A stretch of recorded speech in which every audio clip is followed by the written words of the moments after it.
I do a lot of training for many corporations, and I conduct sales seminars, and I've heard all kind of guys doing techniques and training people techniques of how to close sales and how to work with and begin to control the sale and how to ask for the close. Let me share something with you. You can learn all the techniques in the world. If you don't believe in yourself, it won't happen for you. I learned all of it. So that's why I do a training called Focus on the Seller. You've got to focus on you. And as you convince you, as you sell yourself every day, you will begin to see a difference in the things that you're doing. Selling yourself on your ability to perform a job, to achieve a certain objective. Telling yourself every day, here I go again. And I got what it takes. This is my day, and nothing out here is going to stop me. It's necessary that you be flexible, that you are always thinking of how can I improve this better. This is a customer-driven economy. It's necessary for you to always explore various ways in which you can improve the quality of service that you're providing for the people in your organization. I remember something a major company had talked about, the extra value service they were providing for their customers. And the lady who had the news conference summarized it this way. She said, "It's not our intention to satisfy our customers or to please our customers. Our intention is to amaze them." It's necessary, if you're going to compete today, that you look for ways to amaze your customers by being one of those individuals that keep your commitments, that keep your word, that's relentless. It's necessary as you work with the people that you bring into your organization, that they see that you are a good example of a person to work with, because you model integrity and determination and ambition and truth and honesty and the way in which you conduct business. The other thing is, take full responsibility for your life. Accept where you are and the responsibility that you're going to take yourself where you want to go. Someone said we have two primary choices in life. We can either accept conditions as they exist, or we can take the responsibility to change them. See, a lot of people want to exempt themselves from taking responsibility. All they want to do is talk about the problem. Every time you see them, they'll tell you their story over and over and over and over again. No. You want to take responsibility for your life. I got me here, I can get me out of this. And I'm getting out. I'm not going to be a volunteer victim. George Bernard Shaw said there are two kinds of people in life. You know, he said those that make things happen, those that watch things happen, and those that don't know what happened.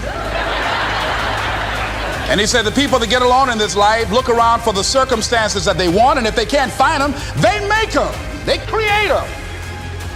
So part of beginning to get unstuck, you've got to decide that the behavior pattern that you have adopted doesn't work for you. You've got to change your strategies, and changing your strategy means reinventing your life. Recreating you, and you have the power to do that. You can decide that you're going to change, that you're not going to be a wimp. You can decide that you're going to stand up to life. You can decide that I'm going to live each day as if it were my last. You have the power to make that decision. You can decide I'm going to work on myself and develop myself. I'm going to empower me. And all of these things that are happening to me right now, they're just temporary inconveniences. They're not stronger than I am. I'm in charge here. Overcoming the negative conversation, that inner dialogue that's going on all the time. Even when you don't want it to be there. You can't stop yourself right now from thinking. You can't do it. It's going on. And so learning how to empower yourself, part of doing that is standing up to yourself. You've got to stand up inside yourself sometimes and say, shut up. You've got to do this. I was going to give a presentation, and this voice inside of me saying, you can't do this. You don't have everything it takes. I shut up.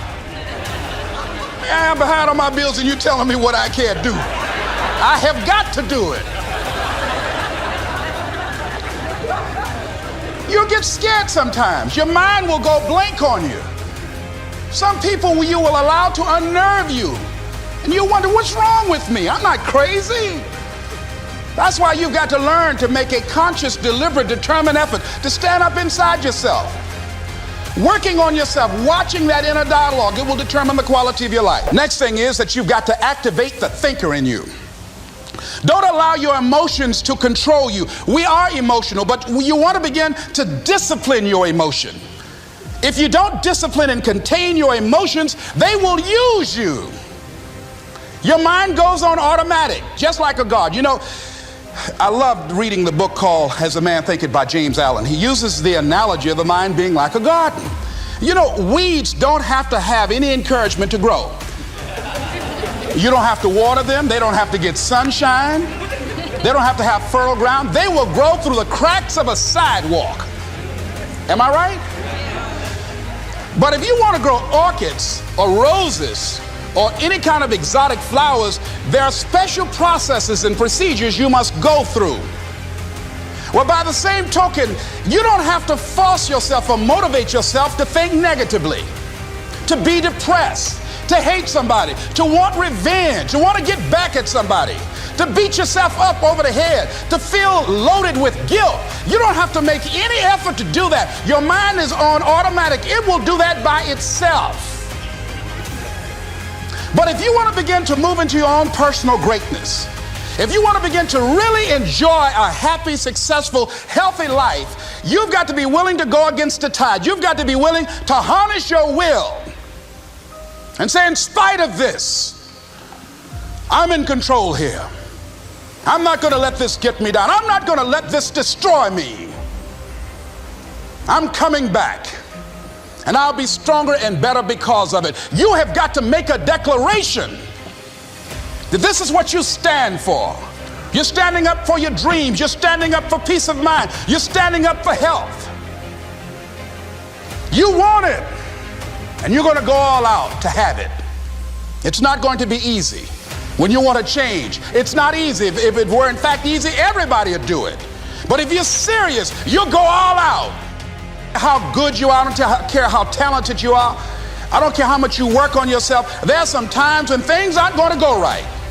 They just are not going to go right. There are times when anything that can happen will happen. Murphy's Law will be knocking at your door. Why? I don't know why. That's called life. And you have to deal with it. Sometimes your life will be in a slump, just like sports. Some of the best shooters can't hit baskets different times in games. They get in a slump. Do they sit on the sideline and say, you know, I just didn't hit a basket today? No, they continue to execute. I suggest to you that if you are facing a challenge, don't stop. Stay busy. Work your plan. Continue to do those things that you know that work for you after you have evaluated yourself in the situation. Continue to move. Stay busy, stay busy, stay busy. I was working on a job. And I came home one day, I was married at the time, and I told my former wife, I said, that guy Bert I work for is stupid. She said, if he's so stupid, why does he sign you a paycheck? Now you see why I divorced her, right? I couldn't stand her. That night, I could not sleep well. Here was a guy that was controlling my life. I was going through all kinds of changes because this man controlled my paycheck. And it was Carlyle who said, truth crushed to earth shall rise again. Winston Churchill said, the truth is incontrovertible. Malice may attack it, ignorance may deride it, but at the end